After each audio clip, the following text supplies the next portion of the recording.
This KFAN podcast is sponsored by Builders and Remodelers, exclusive Twin Cities provider of Elements Windows. Get the highest quality windows at unmatchable value. Visit buildersandremodelers.com for more details. This is the kiss of death.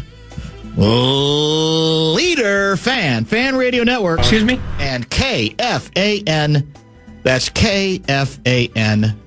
2 minutes and 1 second past 3 o'clock Central Daylight Saving Time. We welcome you back. It is a midweek edition of the Bumper to Bumper program on a pretty summery Wednesday afternoon here in the Twin Cities of Minneapolis and St. Paul. My name is Dan Barreiro, former Ink Stain Wretch newspaper of the Twin Cities. I host the program. Guardsy produces. And we are delighted that you are along for at least part of today's, what could end up being extremely bumpy ride. That all depends on our guests. Pat Kessler is scheduled for an in-studio visit at 5:30 this evening. And it's the return of Russo Radio to the Bumper to Bumper program at 4:15. The Stanley Cup, well, it's for the Cup, and tonight it starts, right? It does, right here on the Fan. Right here on the Fan, exclusively, your exclusive radio home in the Twin Cities for Stanley Cup Finals. That's right. And we'll not only talk to Russo about his own feelings regarding this matchup, but also some interesting nuggets that he has offered up via The Athletic about trade options. And then there was let's just say, a devastating bit of news coming out of Colorado. Yeah. That is, for me, it falls in the classification of the main reason I try to caution people when they hear, God, if we could just add this guy and add that guy and make a change here, and that's where. And I don't know how to tell people. I just don't think everybody is chomping at the bit to end up in Minnesota. I know we're the state of hockey, but I don't think we have a lot of evidence to think that we've had enough success where people, you got to go to Minnesota, right? If you have options, you may not be Minnesota. It ain't more on that later. That's called foreshadowing for 4:15. Today, Bradshaw and Brian KFAN text line is open at 64686. That's 64686. The kiss of death. Does it apply in a significant broadcast sense to ESPN? Now, I'm not suggesting they're about to go under. I'm not here to suggest that they're in a precarious position. But I am beginning to wonder whether, in a broadcast sense, they do represent the kiss of death. I'll give you two examples that are fresh in my mind right now, and the timing on both of these is good because we're about to embark not only on the Stanley Cup Finals tonight, but the NBA Finals will begin tomorrow night in, I believe, Oklahoma City. Yes. Oklahoma. And what's been the biggest broadcast news in recent weeks related to ESPN? It's what we already knew, but the knowledge that the greatest sports broadcast studio panel show in history has run its course at TNT, where it was born, where it was developed, where it was allowed to breathe and to be nurtured into, as I said, an incomparable television program. They're not done, we were reminded. They are going, the whole group, as I understand it, to ESPN. In fact, when I say going, I don't think they're leaving Atlanta. They're still, I believe, going to be doing the show in Atlanta, Georgia. I don't know if they can literally do it in the same studios, since those are TNT Turner things, but regardless, they're going to try to do whatever they can to sort of keep the thing together and to try to keep the spirit of it together. But somebody wrote, in fact, Wall Street Journal guy, their sports columnist, I think his name is Jason Gay, he had a column. I thought I had printed it. Maybe I didn't.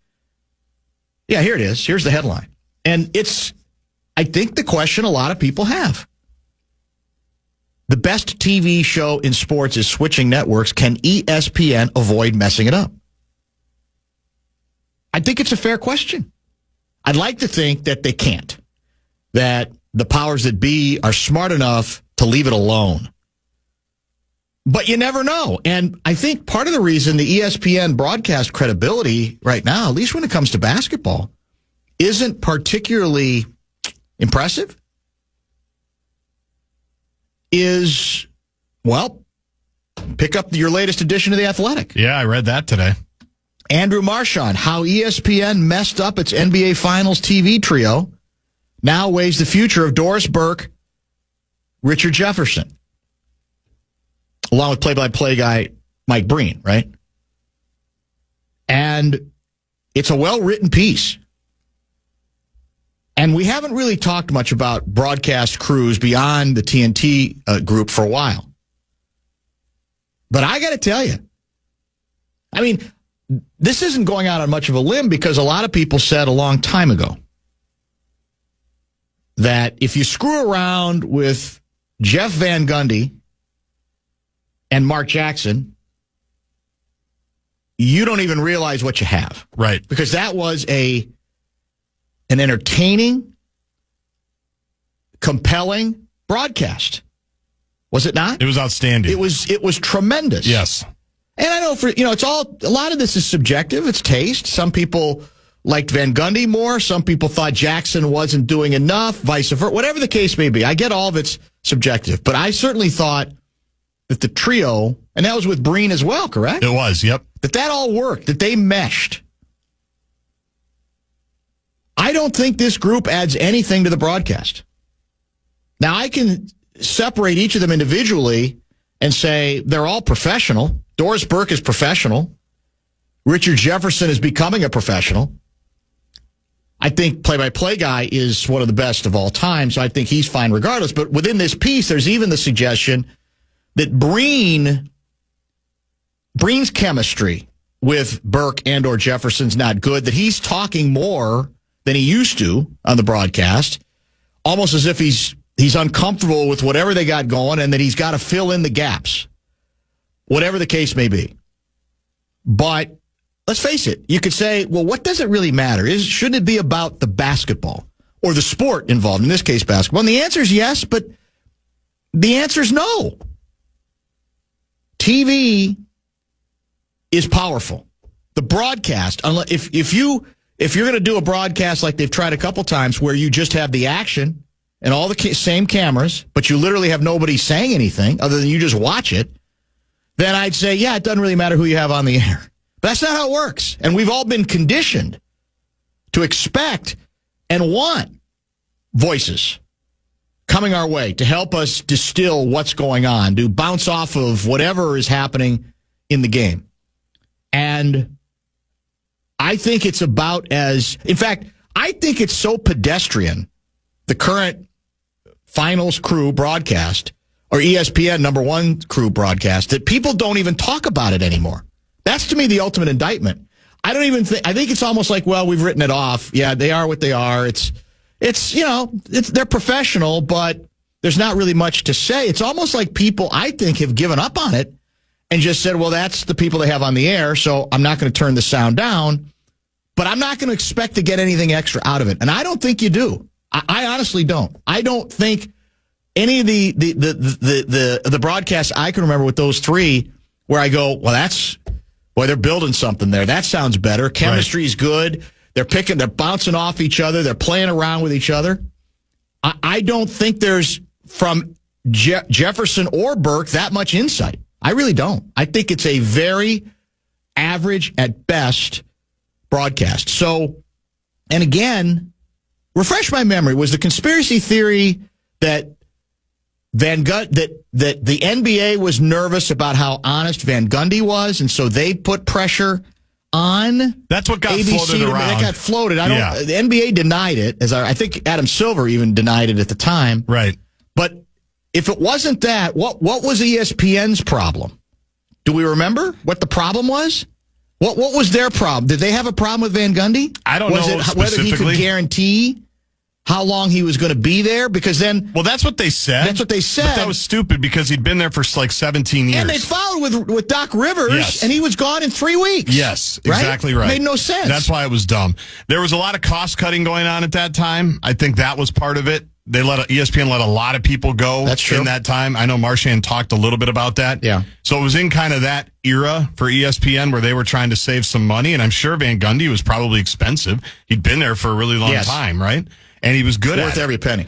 So good. I think that would be part of it. Perfect combination of insightful and yet still funny. Yes. Self-deprecating to a fault. Totally. The whole bit. The whole package. And we get that from Stan now, too, on TNT. I thought him with Harlan, I thought was outstanding in the postseason. Yes, I thought they were good. I think he does a good job of kind of getting the bit, and he's obviously a coach, so he gives you that perspective too. Well, he's not as good as his brother, but that might not even be fair, because his brother was so.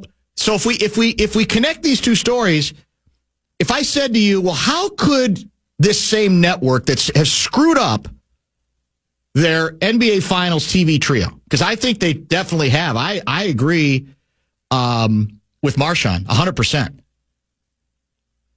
If I said to you, well, okay, how could they screw up the greatest sports studio show of all time? What would it be? How is there? Because I like to think there isn't any way they can, that they're going to be afraid of them because they know that they really can't mess with them. They know it's too valuable a group to mess with. But is there a way? Because what I think was talked about in one of the, I don't know, one of the pieces I read on this, or maybe it was something else I just seen on X, was the break configuration. Is that TNT, I don't know how they've done it, but they have created a clock in which conversation can go on for longer than 2.5 minutes. Right. Now, they also have their short stretches. Yep. Later in usually each show, but they, the running joke on like ESPN halftime is they're on, they come back, and they ask Stephen A., well, what did you think of the first half? I didn't like the Knicks rebounding, and I didn't like a couple coaching decisions. We've got to go to break. Yep. That they're not even, there's not even a chance for any kind of byplay and discourse to really take place. There is no conversation. It's one guy speaks, and then it goes to the next person, and it goes to the next person, and there's really nobody talking amongst themselves or between themselves. So to answer your question, how do they screw it up? They don't just exactly try to copy it.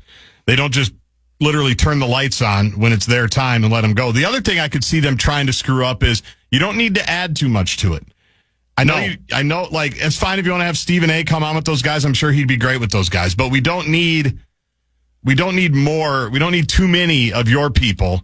Part of the reason you're bringing this show over is because you haven't cracked. You don't need any of your people. The pregame and postgame. They don't need anybody. I agree. Now, again, ego being what it is. I understand, though, if they say, let's throw Stephen A. into this mix sporadically. Right. But if you're starting to get a little bit too ESPN heavy at any point, I think that's when you're going to start losing people as well. Same concept of adding Draymond. I mean, we thought. Well, and the other thing would be breaks. You have to figure out a clock where you still make your money. They'll figure it out. And you don't get in the way of that banter. Because if you have 30 seconds of banter, let me back up. 30 seconds of banter with them is still going to be better than 30 seconds of banter on the ESPN halftime show crew. There's no question about that, just because they're more natural with each other and they're just better. But like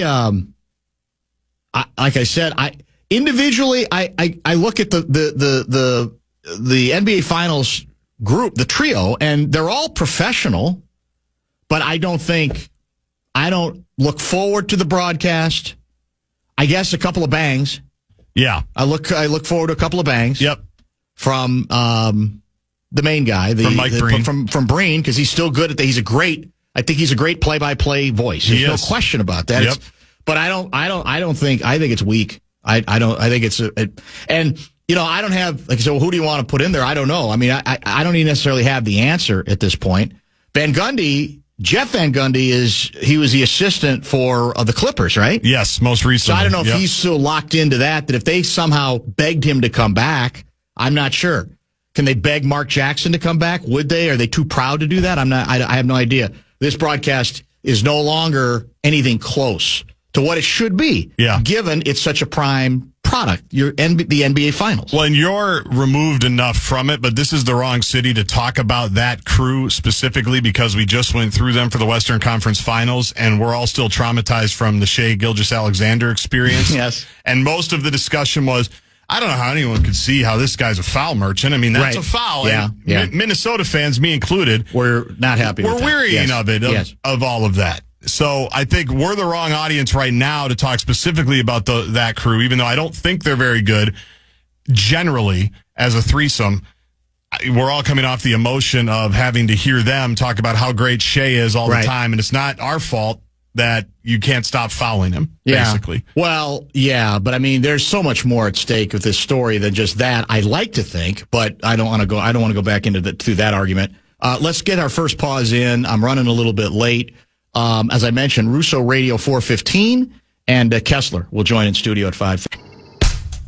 Comedy legend Bill Engvall is back at Treasure Island Resort and Casino Friday, September 5th. The blue-collar comedy tour icon may have retired, but he just couldn't stay away from the stage. Here's your sign to catch him live for another round of side-splitting humor. All the details at TICasino.com.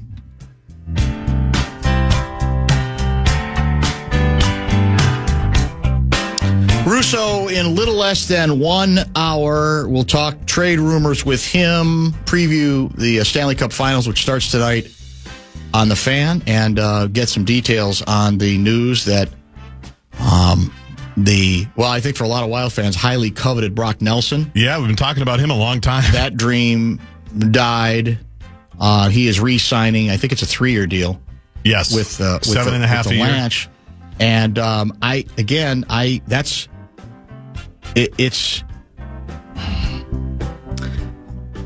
just think that here, even in the state of hockey, there's a great misconception. We might well be the state of hockey in terms of level of interest at all levels, but we're not this, oh my God, I can go to Minnesota if I just wait and become an unrestricted free agent on July 1? Sign me up now. I'll wait. I just don't think it works that way. I just don't think we've done enough to be in that position. Now, again, there's a way out of that box. You can overpay dramatically. But in this case, the Lanch was smart. They said, let's just do it now. And maybe he liked it enough where he was that he wasn't interested in waiting to see what we might have been able to give him. And I'll ask Russo if we'd have been willing to give him or able to give him a lot more money. I don't even know that, as much as we talked about out of the salary cap hell, we still don't have an endless payroll. I mean, it's not anywhere we can go. Right. It's not like we can sign anybody we want as often as we want. A lot of Minnesotans enjoy the Denver area too, by the way, because he is one of us. That's he's true. from Moore Road, and so that's the other bit is we love bringing people back home, like we've done a million times. Correct. Minnesotans like Colorado too. A lot of transplants out there, so I'm guessing he felt very comfortable. He probably did. Lots of texts are in regarding really the two questions that we're asking early. Why is the NBA Finals TV trio as mediocre as I feel it is as a group? That's different than saying they are not professional. I don't think there's any chemistry between them. I don't think there's anything about the broadcast that people go, I don't even care who's playing. I gotta watch these guys and I gotta figure out what they're going to say next because it's fun and it's cool and it's interesting and it might even be insightful. I don't think any of that exists. So how do they get there? How do they screw it up as badly as they did? And are they capable, therefore, of screwing up the greatest studio sports show of all time with obviously Ernie, Kenny, Charles, and Shaq? And I have enough faith in the latter.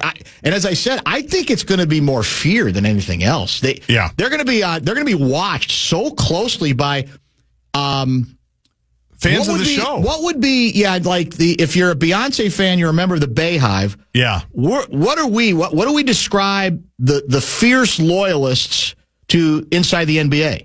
We need to come up with a name. You're right. That's a great question. Because I'm in the group. I think you might be too. I am as well. Fiercely protective of that particular. Almost to the point where I even get annoyed with some of the basketball ball guys who kind of sneer at it. That's fun for you if you'd like it. You don't really learn anything. But that's what I love about it. I mean, who else? is self-deprecating enough. It shows you that they don't take themselves that seriously, which is a good thing. That they even have a skit or have done a skit for a long time. Is it with Shaq or with Charles, where they name 10 NBA players to find out if he can tell the audience who he played for. That's right, who he played for. Who he played for. See, I'm not offended by that because I really think when it comes down to most situations, if they have to analyze hardcore, they still can. They may not have quite as much broad-based information. Right. But I'm willing to take the trade-off because I don't think they're just jokers. I don't think that at all. But we need a name for whatever. Yeah, we'll have to think of that. Whatever it would be. I don't worry about them screwing it up because of what you just mentioned. There is such a loyal following. It would be so loud the second that you start messing with it. That's fear. That's why I say fear for ESPN. So I don't worry too much about that. Because it's like a licensing deal too, right? Where they're basically getting I think it's probably similar to what they're doing with McAfee, where they're just taking his stuff, putting it on, and paying the licensing thing and trying not to mess with that. I think they've gotten involved a little bit more in the McAfee thing, and there's been more bumps in the road there. But he's not, I don't think, as established as a group. He's obviously super popular. There's a reason why they wanted to bring him in and license it like that. But these guys, I think, have the similar fan base of people that are militant about the show, and they're not going to let them mess with it. Inside the NBA today, Toadies. It's a little lengthy. That's the problem. The title of the show is so long that it's hard to build off of that. That's very true. I mean, that's not bad, given how long it is. But, that's kind of the... You're the Insiders if you're a fan of the TNT show. The Insiders. Or the Insiders. The Insiders. That's not bad. Yeah, I like that. It's shorter. We could be the Insiders. Then you don't have to name you don't have to feel obligated, but it plays off the name of the... Yeah. Because the name never was very catchy. No, it's further straightforward. That it doesn't even matter. Nope. If you got a good enough product, right? You don't need to come up with something like bumper to bumper to tell people what the show is. If you only knew what we were going to be called. I'm sure there were exhaustive meetings. Oh my God, yeah, there was quite a bit. I'm sure. For sure. Insidophiles. Let's go with the Insiders. I think Insiders for now. Yeah, I think that's good, but we'll keep our. The Insiders also sounds like it should be a show like open on a sports radio station from like 7 to 8 with like Ben Gessling, Alec Lewis, that's true, and Kevin Seifert. Yes, like they should be doing the Insider show. Well, I think there is a show on, and isn't there an ESPN show called The Insiders? Probably. I think there already is one. Come to think of it, I think every sports radio station in the country has something like that. Yeah, it's very, very true. You have to admit St. Paul isn't the most attractive city to get players to come and play, so the Wild have to get young college players just starting out to play in the NHL. Get rid of the State of Hockey song. It's really a bad song. Let's just put it out to pasture. We need to... Oh, that same person, Paul. We need to shed the State of Hockey a moniker. We don't want to go right down that road again because that got very controversial a couple of weeks ago. How about Jeff Van Gundy coaching the Knicks again? Is that a rumor? I don't think so, but that would be great. Yeah. He'd be good. Turner will be broadcasting the Inside the NBA show from their Atlanta studios while continuing to run NBA TV. They are licensing the show to ABC/ESPN in exchange for Big 12 basketball and football rights. Yes, the worldwide leader can surely screw up the show if they make them toe the company lines and not be critical and make Charles work more than he wants to and add Perk and Stephen A. to their panel. That's Ed in St. Paul. So he's saying they will be working out of the same location. Yeah, that makes sense. And it's all a licensing kind of a thing, which, who knows? I mean, it may feel like it's exactly the same. I don't think it'll ever feel like it's exactly the same because it was so unique and fresh as part of. I mean, I've got a couple texts from people who believe, and I think you, Russo, and I have talked about this before. He's going to be on at 4:15. That similarly, hockey fans think the TNT broadcast and panel show is vastly superior to ESPN. Yeah. Again, I think that, and I don't even know what they're talking about half the time. Yeah, so I guess what we have to start trying to get to is the what has been the secret TNT sauce. Is it maybe we're downplaying the behind the scenes people who, you got to have presumably somebody with a vision or two, right? Yep. And then the right ways to nurture and let that show kind of develop, and those shows, because we have heard, the times I've watched, this is not even related to content. This is just related to look. I think the TNT hockey production looks bigger time for some reason. Their studios are nice. Yeah. Well, and on a even narrower niche. Do you like niche or niche? Which one do you like? Niche is more exotic. Yeah, let's go Sounds niche. Fancier. I'm actually talking about the French Open because Turner just got the French Open this year. For the first time in like 40 years, they're into tennis. And if there's one thing... all day. It's been on all day today, or earlier. It's been on for 2 weeks. Yeah. It's awesome. But if there's one thing that needed a fresh look, it was tennis coverage, because ESPN, Tennis Channel, it's basically been the same people for like 20 years. Yeah. There's and you're never going to say John McEnroe shouldn't be in there. I could do without Patrick, but that's another thing. Oh. So, but what they've done is they've brought in some newer voices. And I think that's what we're going to see now in the NBA with Amazon jumping in and coming back to NBC. I'll be interested to see who the newer voices are that maybe start to become the next generation, because I think the TNT coverage and True TV, I think too, they do 2 channels. I've loved it. I haven't loved everything about it, but I love it. Feels big, like you said. The sets look good. They've mixed in some different people. Like to your point about the hockey too, they know what they're doing somehow in the sports world. They figured it out. I don't know. That we kind of just take for granted. We don't think about them That's very true. often in a lot of these things, and then you turn them on and, this is good. It's very good. Bottom of the hour pause here. I mentioned Russo 4:15, Kessler 5:30. When we come back, not really a connected subject, but I think a fairly timely toy department subject. Why the adrenaline rush is something that, sadly, too many of our franchises just can't seem to avoid. We'll explain next. Head over to the contest page, KFAN.com. Enter for your chance to win a 2-night stay at Breezy Point Resort for 4. It includes golf, all thanks to Custom One. Go to KFAN.com, keyword contest to enter.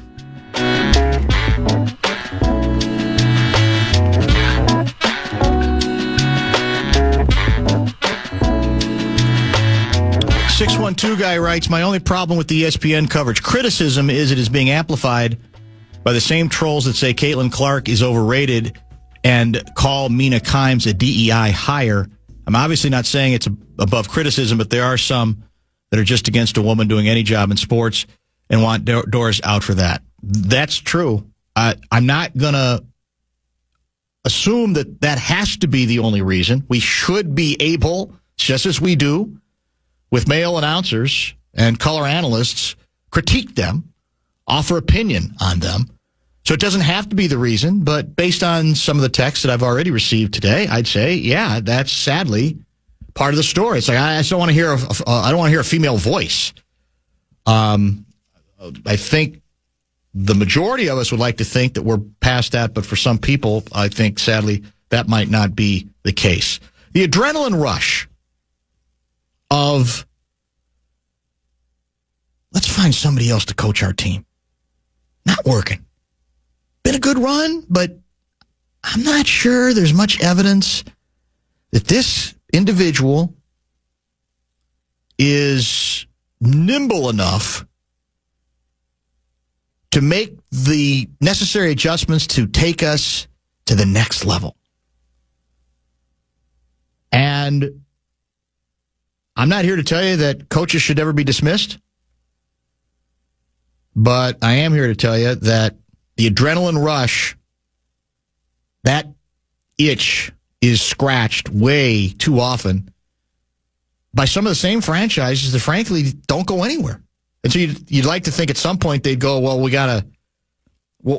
we can keep spinning our wheels this way, but where are we really going? Before Tibbs was hired by the Knicks, they had 6 coaches in 7 seasons. Really? 13 coaches in 24 seasons. Wow. Phoenix Suns hired a coach today. He's, I think, one of the Cleveland Cavaliers assistants. Yep. He will be their 4th coach in 4 seasons and their 7th in the past 11 seasons. Now, maybe they've struck gold this time because they didn't get a head coaching name like they've done several times, right? In this case, it's a highly regarded assistant, as I said, for several teams, but most recently Cleveland. Jordan Ott is his name. Maybe they're finally going, okay, now we're going to invest in this guy for more than 15 minutes and for more than 1 season. But yeah, I'll give you the list. Like, let's look at. I was curious of the names. So how many did you remember? If you go to Phoenix, where are we here on the Phoenix list? Moving backwards. Obviously, this past season, they gave Mike Budenholzer all of 1 year, right? 82 games. Yes. They fired him, a guy with a ring. They gave the previous coach, Frank Vogel, who also has a ring, 1 season. Mm-hmm. Okay? Moving back from there, now Monty Williams was there from 2019 to 23. This is Phoenix. Do you remember Igor Kokoskov? I don't. I have no recollection of him coaching the Phoenix Suns. I don't. 1 season, 2018 to 19. Nor do I remember Jay Triano, 2017 to 18. Who? Or, well, I do remember him as a basketball player, Earl Watson. Yeah. He got 2 seasons. And before him, Jeff Hornacek. My God. This is going back in the case of Phoenix. Now, Watson coached 2016-17, but that's 9 years ago. You do the math on this, and you say, well, what are we doing? The Knicks, Tibbs was hired in 2020. Yep. Before him, and again, I don't have much recollection of him as a head coach. Mike Miller, 2019 to 20. What? David Fizdale, I remember him, yeah. 2018 to 19. Jeff Hornacek, for 3 years before that. Kurt Rambis finished. Derek Fisher was there 2014 to 16, and then Rambis took over for him after he got fired there, and Rambis was the replacement for, I think he coached for like 28 games there. I don't even remember that. Do you? All right, so Mike Miller was an interim at least. Yes. Okay. 44 games. Yeah, I'm looking him up. Because not our Mike Miller. It's a different Mike Miller. Is it a different Mike Miller? Okay. Because I would have remembered if Mike Miller, the player, was a coach. No, he was a guy born in the 60s. Yeah. I mean, and again, crazy. I think I left the notes at my desk. The seasons before Tibbs, the coaches, like 6 coaches before Tibbs, none of them won more than like 32 games, and they some of them won as few as like 18, 19 games. They did nothing. And obviously, we talked about this yesterday, Tibbs, the first year, they improved by 20-some games, I believe, in terms of victories. His first year, I think they won 44 games. And then he took a step back the second year. And then they, from that point forward, it's been all, he's improved them in terms of record and postseason every year. So obviously, all the coaches that came before him, the 5 or 6 that I just mentioned, none of them, the team didn't even come close to it, didn't even have a sniff of the playoffs. And I don't know, a lot of people think this is related to the sports times in which we live, that the inability to rise above change for change's sake is related to the social media world in which we live, and owners unfortunately pay attention to that. Their ego takes a hit, and it's like, and again, if you're the Ishbia brothers, you've got so much money that you don't even care how many coaches you need to pay off and how many millions it's going to cost you. It's chump change. You just got to get the right one. Just got to get the right one. And you could always say, well, you do have to keep searching for the right one, but can anything really be established for any coach over 1 year? I mean, to me, the only time you fire a coach 1 year is like a Lester Steckel kind of a situation where you go, well, this guy is overmatched. this is just not going to work no matter how many years he stays here.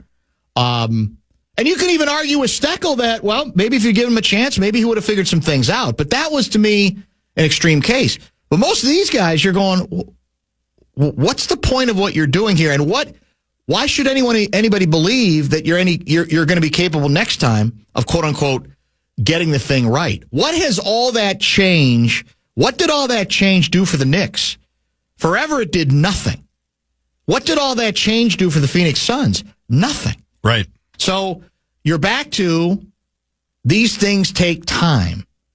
And the other argument here is if you are hired as a head coach, right? You're in your first year with that team. Is it fair to say that you have nothing, you're going to have very little to do with the roster you're coaching that first year? I think that's very Most fair of the time to say. it's true. Now, I guess occasionally there might be, hey, we're thinking about making this move, whatever. What do you think? We just heard Bud Grant say that yesterday in some clips. That's true. When you come in, you take a job, Yeah. you don't know who the guys are. You're inheriting a roster, so that roster may not even play to your strengths, or it may make it difficult for you to play the way you want to play. Whatever the case may be, none of it makes sense. But Phoenix has become kind of a laughingstock for that very reason. And part of the reason there's so much pushback on Tibbs isn't that he's beyond reproach at all, I don't think, but more, well, look what your last 25 years have been. I just gave you, I guess I can give you a few more names if you want to go a little further back. Before Derek Fisher, there was Mike Woodson, who had some success.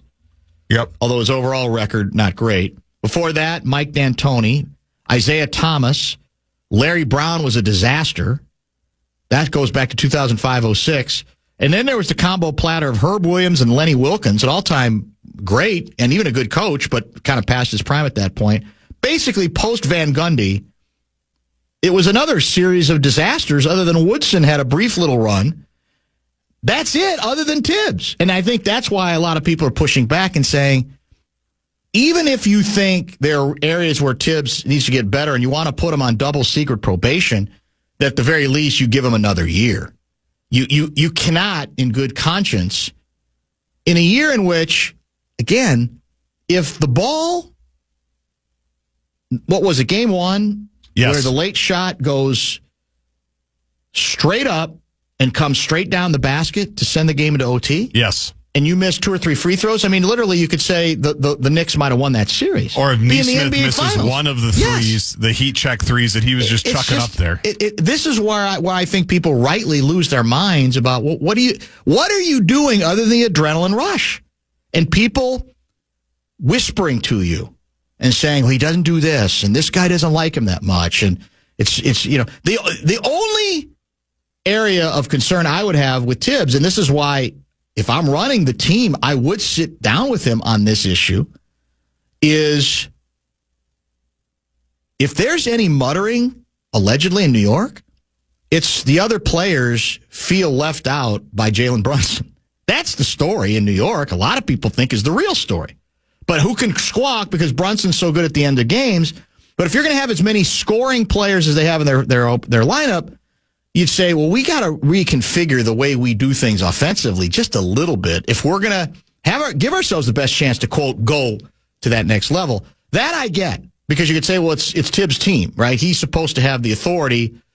They're running an offense that he's obviously approved of. Mm-hmm. So, I mean, I think that's why I'm saying I don't think anybody's above criticism, even a guy who's gotten to the Final Four, but context should matter a little bit.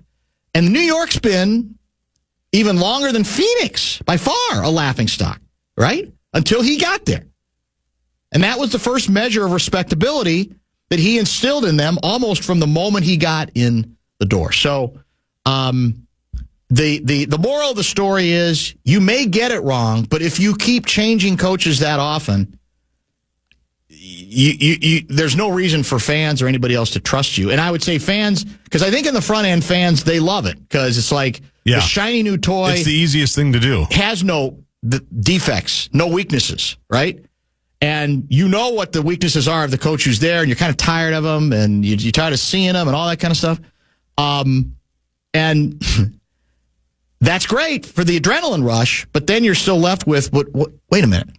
What does it say about us as an organization that we're making changes this often? Are we implementing the right things? Are we concentrating on the things that lend credence to the idea that we can become a winning organization, a stable organization that may not win titles every year, but that might give itself a chance to be in the mix? Right? Because a lot of times when you fire coaches, they do have a lot of say over personnel and how they want to run things and what they do and what they think they need. And so you're building for a vision, and then you just get rid of the vision, bring in a new vision. And I'm using Phoenix Suns guys' terminology here. But when you do that, like, it's hard to just keep rebuilding and starting over of saying, well, we did this before, now we're going to look at it this way. Now we're going to move towards this direction. We're going to run this offensively. Okay, well, maybe this player is expendable. Let's trade him or her. So you bring in some other players. Like, it's just, it just creates mass confusion if you're just continuing to churn over and churn over and churn over. And you see it in every sport. NFL, GMs and coaches, they get fired every 3 years. It's crazy. Well, hockey, there have been stretches where it's even been less stable than basketball at the pro level. Because we've talked about that before. Alignment, identity, and vision is what you were looking for. Yes. Alignment. I knew I had one of the three. Identity and vision. And that's how it comes off, is you're into, the word salad, you're into the mantras more than you are staying You have course. to stick with the vision. I mean, if you have a vision, you got to stick with it. Oklahoma City, and again, I know fans here don't want to hear about how good they are, but that's an example of it, it wasn't that long ago they didn't even make the play. How far back do we have to go where they didn't make the playoffs? It's not been that far. And their head coaches talked about sort of, what they came out of. And what's the constant there? The constant is the general manager saying, all right, we got to the NBA Finals once. We want to get back to the promised land. We're going to have to reconfigure. There's going to be a lot of work that we're going to have to do. We're going to lose a lot of games as we build this thing, and then we're going to accrue draft picks. We're going to make a couple of trades, whatever the case may be. But we're going to play. We're in this for the long haul, and that's really what the best organizations are able to do. And I think what part of it is the modern owner. I do think it's so much of an adrenaline rush having a team, the ego stroking of they don't want to wait. I'm in a hurry. I don't know. I mean, if it's about age or about, well, no, this is the whole, I wanted this toy of a team. So what do you mean it's going to take 6 years? I don't want to hear anything about 6 years. I want it right now. And it sounds good to say that, but it's depending on the condition of the franchise. It's not that simple. It really isn't that simple. And there are a lot of stops and starts along the way that a lot of people, I think a lot of these owners who are kind of used to having their way, right? Maybe they're in the businesses that they're in. It's like, no, we're turning this thing around right now, and we'll keep, because I mean, somebody maybe has done this in Phoenix where it would be worth having a video montage with ownership about their introductory press conference for Vogel, for example. The last two, right? Yes. Vogel and Budenholzer. Yep. I'm sure it was it was flowery how excited and how positive the ownership talked about those two individuals on the basis of they've won championships. We're so lucky to get them. We know what we've got here now, and we're on our way. And they're both gone. And again, neither of them maybe did the greatest job. But then you factor in, again, personnel. It's the same thing in all of these jobs. I mean, in New York, do they really have a bench? Is it Tibbs didn't play a bench or did not have a bench? Who's to say? But it's usually a little more complicated than just the coach. And again, I'm not saying no coach should ever get fired. No. I'm just saying these kind of numbers, at some point you'd think somebody would say, this is kind of embarrassing, isn't it? I mean, who looks good doing this other than we've got the press conference in which we can talk about alignment, identity, and vision, and maybe win the press conference for that day. But does anybody even care that you think you've won it when there's every reason to believe that Phoenix might fire this coach too? after one season. What's gotten crazy the last 4 or 5 years is that you just named it. I mean, Phoenix has fired that 2 coaches in the last, I guess, 5 years, because Vogel won it in the bubble, right? 2020 with the Lakers. So in the last 5 years and change, 2 coaches have already been fired twice, like, that have won titles. Yes. Which is crazy when you think about it. Nick Nurse also got fired, 2019 title with the Raptors. He's at Philadelphia Almost now. every NBA coach of the year the last 10 years has been fired at least once. And if with rare exception. I mean, Budenholzer getting fired with the Bucks, a year and a half after they won the title. Michael Malone, almost barely 2 calendar years after they won the title. That's what is very strange to me. Is I get messages get stale from time to time, and sometimes you do need a fresh voice, but we're talking about people and staffs and programs that have won championships, have gotten to the pinnacle, and within 2 years, they're already coaching somewhere else. And in Budenholzer's case, he's already been fired a second time. Yeah, second time. It's crazy. Like Vogel, too, I guess. Yeah. And again, there's people out here who we hear from every day who think Finchie should be fired. Yes, that's true. And look, I'm not saying Finchie should be coach for life. My guess is we're going to look at next year again, depending on who's on the team, and say, all right, 2 straight years, getting to the same place there. It's a good place. Where are we from here? Are the adjustments being made that need to be made? I think those discussions are fine to have, but I tend to think you're still better off trying to fix from within and work from within, because then you have the sort of stability that I think sends out signals that you're a professional operation that's about more than, again, the adrenaline rush of, we got the guy we always wanted. We got rid of that other guy who was the Prince of Darkness, and now we got a new guy.